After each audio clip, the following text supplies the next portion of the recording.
Hello ছাত্রছাত্রীরা, আশা করি তোমরা সবাই ভালো আছো। আজ আমি নবম শ্রেণীর স্থানাঙ্ক জ্যামিতির কষে দেখি 19-এর অন্তিম পর্ব নিয়ে আলোচনা করব। যারা আজ প্রথম আমার ভিডিও দেখছো তারা অবশ্যই ডিসক্রিপশনে চলে যাবে। ডিসক্রিপশনে গেলে পরে স্থানাঙ্ক জ্যামিতির যতগুলো অঙ্ক আছে সবগুলো পেয়ে যাবে, আর তার সঙ্গে নবম শ্রেণীর যতগুলো আমি ভিডিও বানিয়েছি সবগুলো তোমরা কিন্তু লিঙ্কের থ্রুতে পেয়ে যাবে।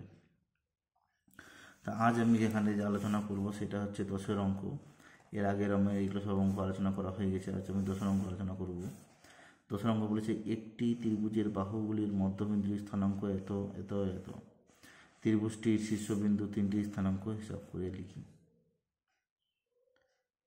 তো দেখো এই অঙ্কটা আমি কীভাবে করছি।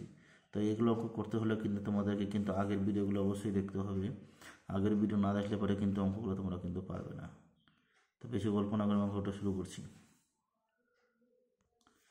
তো আমি একটা ত্রিভুজ নিলাম এ বি সি, যেখানে এ বিন্দুর স্থানাঙ্ক আমি ধরে নিয়েছি x1 y1, বি বিন্দুর স্থানাঙ্ক ধরে নিয়েছি x2 y2, সি বিন্দুর স্থানাঙ্ক ধরে নিয়েছি x3 y3, যেখানে ডি বিন্দুর স্থানাঙ্ক বলে দিয়েছে কোশ্চেনের মধ্যে 4,3, ই বিন্দুর স্থানাঙ্ক বলে দিয়েছে -2 7, এফ বিন্দুর স্থানাঙ্ক বলে দিয়েছে 0 11।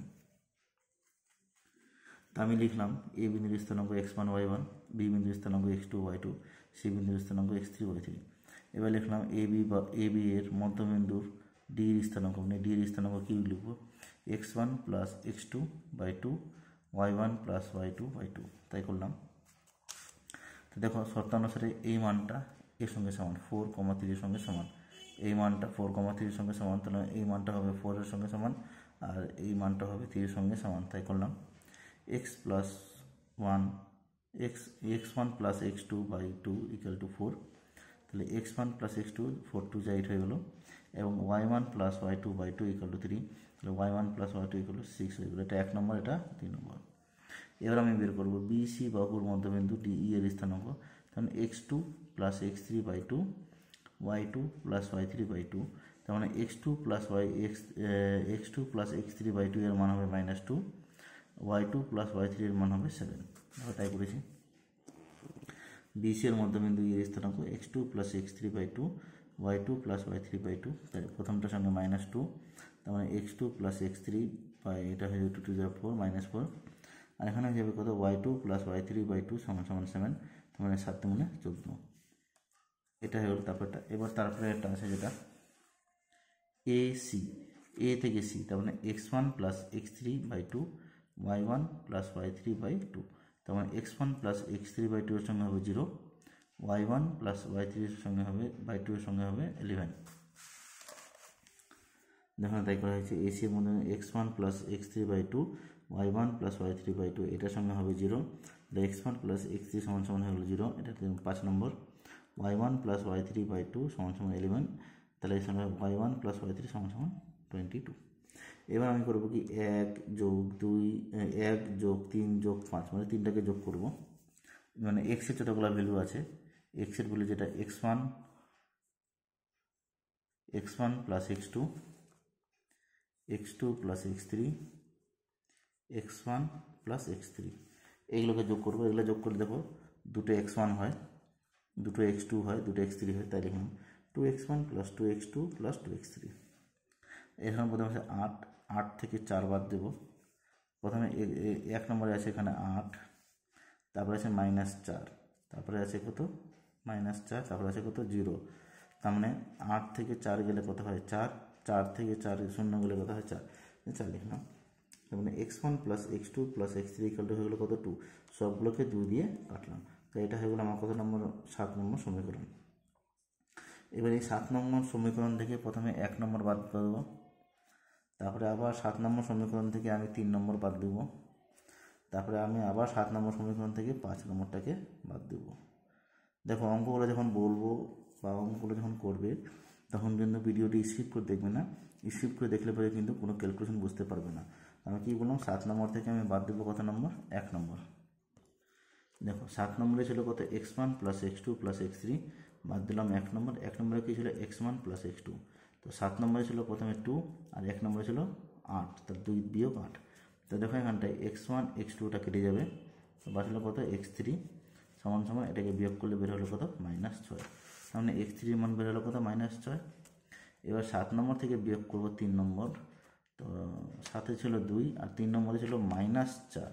তাহলে যেহেতু 3 নম্বরে -4 ছিল তার মাইনাস মাইনাস এটা কত +4। তো এখানে দেখো x2 x3 মিলে গেল, তো বাঁচলো কত x1 এর মান হয়ে গেল কত 6। এবার আমি 7 থেকে বিয়োগ করব 5, তো 7 ছিল x1 + x2 + x3 আর 5 ছিল x1 + x3। তো এখান থেকে x1 + x3টা কেটে যাবে, বাঁচলো কত x2। তো 2 - 0 মানে হলো কত 2। তো এখানে দেখো আমরা x1 x2 আর x3 মানটাকে পেয়ে গেলাম। এবার আমি একই রকম করে ওয়াইটাকেও আমরা বের করব। তো ওয়াইটা যখন বের করবো আমরা তখন এখানে y1 + y2 y2 + y3 y1 + y3 এটাগুলো যোগ করব। তাহলে এখানে y1 হয়ে গেলো 2টো, y2 হয়ে গেলো 2টো আর y3 হয়ে গেলো 2টো। আর এখানে 6 আর 14 যোগ করব, 6 আর 14 যোগ করলে হবে 20, 20 আর 22 যোগ করব হয়ে যাবে 42।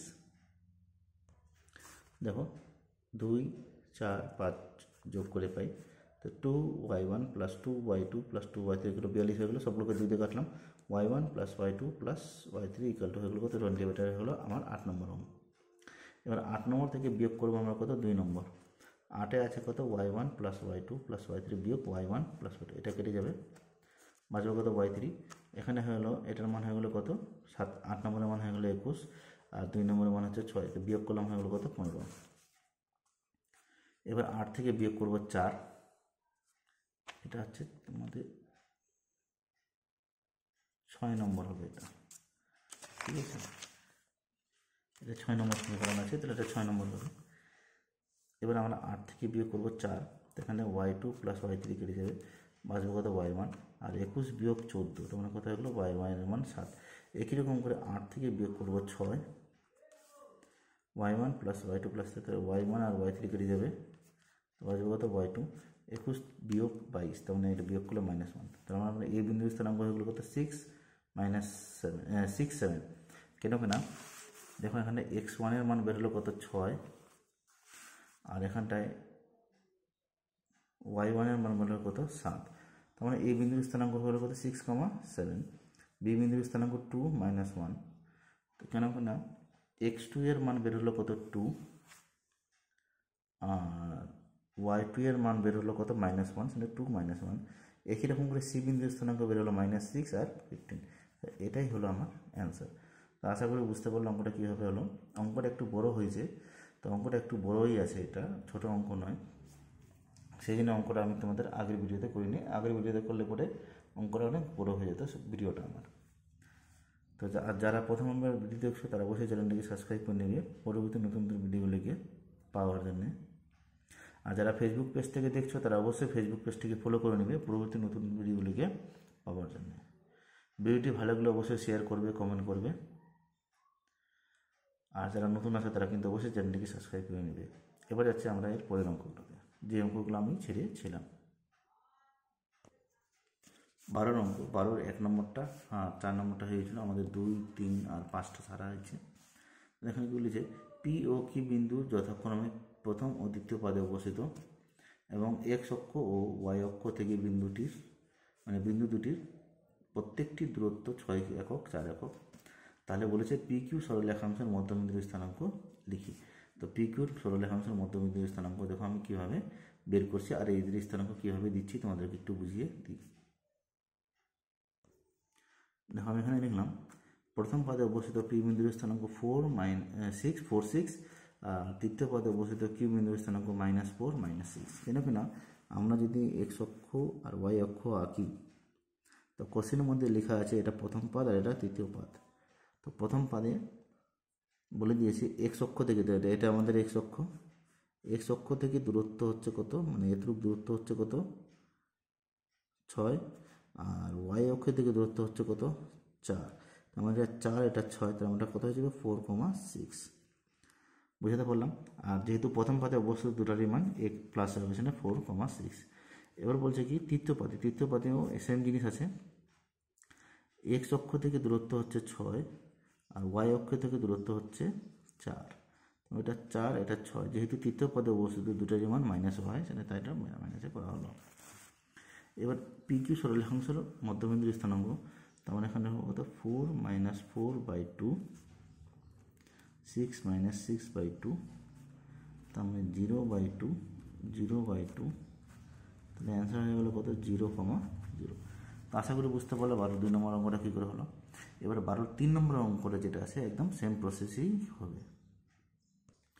12 নম্বরটা কী বলেছে, এ ও বি বিন্দু যথাক্রমে তৃতীয় ও চতুর্থ প্রান্তে অবস্থিত এবং এক্স অক্ষ ও ওয়াই অক্ষ থেকে বিন্দুদের প্রত্যেকটি দূরত্ব 8 একক চাই। দেখুন সেম অঙ্ক, শুধু এখানে দ্বিতীয় পদ আর চতুর্থ পদ আছে। দ্বিতীয় পদে এক্সের মানটা হয় মাইনাস, ওয়াইয়ের মানটা হয় প্লাস।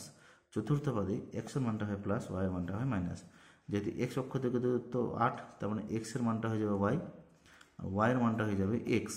ঠিক আছে, এক্সের মানটা হয়ে যাবে ওয়াই, ওয়াইয়ের মানটা হয়ে যাবে এক্স। লিখলাম কি, দ্বিতীয় পদে অবস্থিত এই বিন্দুর স্থানাঙ্ক -6 8। দেখো এক্সের মানটা হয়ে গেলো কত, এক্সের মানটা হয়ে গেলো ওয়াই আর ওয়াইয়ের মানটা হয়ে গেলো এক্স। এইরকম করে চতুর্থ পদে অবস্থিত 6 - 8, এটাকে দুটাকে যদি আমরা প্লাস করি 6 + 6/2 8 - 8/2, তার মানে 0/2, এটাও 0/2, তাহলে অ্যান্সার হয়ে গেলো কত 0,0। তার মানে এই অঙ্কটারও অ্যান্সার হয়ে যাবে 0,0। এটা হলো তোমাদের 3 নম্বর অঙ্কটা, একদম সেম প্রসেস কিন্তু হলো, শুধু পাদগুলোকে একটু মনে রাখবে। দ্বিতীয় পাদ চতুর্থ পাদে, দ্বিতীয় পাদে প্রথমটার মানটা মানে এক্সের মানটা মাইনাস হয়, ওয়াইয়ের মানটা প্লাস হয়। চতুর্থ পাদে এক্সের মানটা প্লাস হয়, ওয়াইয়ের মানটা মাইনাস হয়। সেই হিসাবে কিন্তু করা হলো। এবার যাচ্ছে আমি 5 নম্বর অঙ্কে। 5 নম্বর বলছে ABCD আয়তক্ষেত্রের বাহুগুলির অক্ষদ্বয়ের সমান্তরাল আয়তক্ষেত্রে, হ্যাঁ, BOD বিন্দু স্থানাঙ্ক দেওয়া আছে এত তো বলেছে এ ও সি এর স্থানাঙ্ক কত হবে আর AC কোণের মধ্যবিন্দুর স্থানাঙ্ক কত হবে। তো দেখো অঙ্কটা আমি কীভাবে করছি। এটা করার আগে আমি প্রথমে এখানটায় তোমাদেরকে একটা এক্স অক্ষ আর একটা ওয়াই অক্ষ এঁকে নিই। এটা হচ্ছে ওয়াই অক্ষ আর এটা হচ্ছে এক্স অক্ষ। আর এখানটা আমি একটা আয়তক্ষেত্র এঁকে নিচ্ছি নিজে আয়তক্ষেত্র রেখে নিলাম। এঁকে নিয়ে এই বিন্দুটার নাম দিলাম আমরা এ, এটার নাম দিলাম বি, এটার নাম দিলাম সি, এটার নাম দিলাম ডি। তো বি বিন্দুর স্থানাঙ্ক ওরা বলে দিয়েছে 7 3 আর ডি বিন্দুর স্থানাঙ্ক বলে দিয়েছে 2 6। তার মানে এখানে লিখলাম কি, ABCD আয়তক্ষেত্রে AB ও ডিসি, দেখো AB আর ডিসি এক্স অক্ষের সঙ্গে সমান্তরাল আছে, AD আর BC, AD এবং BC বাহুদের ওয়াই অক্ষের সঙ্গে সমান্তরাল আছে। ঠিক আছে, এবার আমি বললাম কি এটা বের করব। তো এটাকে বলা হয় ভুজ, এটাকে বলা হয় কোটি। এটাকে বলা হয় ভুজ, এটাকে বলা হয় কোটি। তাহলে এই বিন্দুর ভুজ হবে ডি বিন্দুর ভুজ মানে 2, আর এই বিন্দুর কোটি হবে বি বিন্দুর কোটি। ঠিক আছে, এটুকু তোমার কত সেটা 2,3। দেখো তাই লিখছি, এ বিন্দুর ভুজ মানে ডি বিন্দুর ভুজ মানে 2, এই বিন্দুর কোটি মানে হচ্ছে বি বিন্দুর কোটি মানে 2। তাহলে এই বিন্দুর স্থানাঙ্ক হয়ে গেল 2,3। একইরকম করে আমরা যখন সিতে যাব তখন এটা হবে আমার ভুজ, এই সি বিন্দুর ভুজ হবে বি বিন্দুর ভুজ মানে 7। আর এবার হচ্ছে কোটি মানে এটা, তাহলে এটা মানে হচ্ছে কি তোমার ডিটা, তো ডি বিন্দুর কোটিটা হবে সি বিন্দুর কোটি। তাই লিখলাম সি বিন্দুর ভুজ হবে বি বিন্দুর ভুজ মানে 7, সি বিন্দুর কোটি হবে ডি বিন্দুর কোটি মানে 6। তাহলে সি বিন্দুর স্থানাঙ্ক হয়ে গেলে কত 7,6। আশা করি বুঝতে পারলাম। তো আমাদের এখানটা এ বিন্দুর স্থানাঙ্ক আর সি বিন্দুর স্থানাঙ্ক পেয়ে গেলাম। এবার আমি এদের কর্ণের মধ্যবিন্দুর স্থানাঙ্ক মানে 2 + 7/2 3 + 6/2, দেখো তাই করেছি 2 + 7/2 6 + 6 3 + 6/2, এটা প্লাস করলাম 9/2, এটা প্লাস করলাম 9/2। তো এটা হলো এসি কোণের মধ্যবিন্দুর স্থানাঙ্ক। তো আশা করি বুঝতে পারলাম অঙ্কগুলো কী করে হলো। তো এই হলো আমার 19 নম্বর অধ্যায়ের স্থানাঙ্ক জ্যামিতির অন্তিম পর্ব। এবার পরবর্তী আমরা পরবর্তী কিছু অঙ্কগুলো নিয়ে আলোচনা করব। তো এই বলে আজ ভিডিও আমি এখানটা সমাপ্ত করছি। আবার দেখা হবে পরবর্তী ভিডিওতে। যারা প্রথমে দেখছো তারা কিন্তু অবশ্যই চ্যানেলটিকে সাবস্ক্রাইব করে নেবে। আর এই ডিসক্রিপশনে চলে যাবে, ডিসক্রিপশনে গেলে পরে আমার প্রত্যেকটার ভিডিও লিঙ্ক তোমরা কিন্তু নবম শ্রেণীর যতগুলো ভিডিও আছে সবগুলো ভিডিও কিন্তু তোমরা পরপর পেয়ে যাবে। তো সেখান থেকে তোমরা আমার ভিডিওগুলো দেখে নেবে। যারা প্রথম দেখছো তারা চ্যানেলটিকে সাবস্ক্রাইব করবে। আর যারা ফেসবুক পেজ থেকে দেখছো তারা অবশ্যই ফেসবুক পেজটিকে ফলো করে নেবে পরবর্তী নতুন ভিডিওগুলিকে পাওয়ার জন্য। তো এই বলে আজ আমার ভিডিও এখানে সমাপ্ত করছি। আবার দেখা হবে পরবর্তী ভিডিওতে। ধন্যবাদ।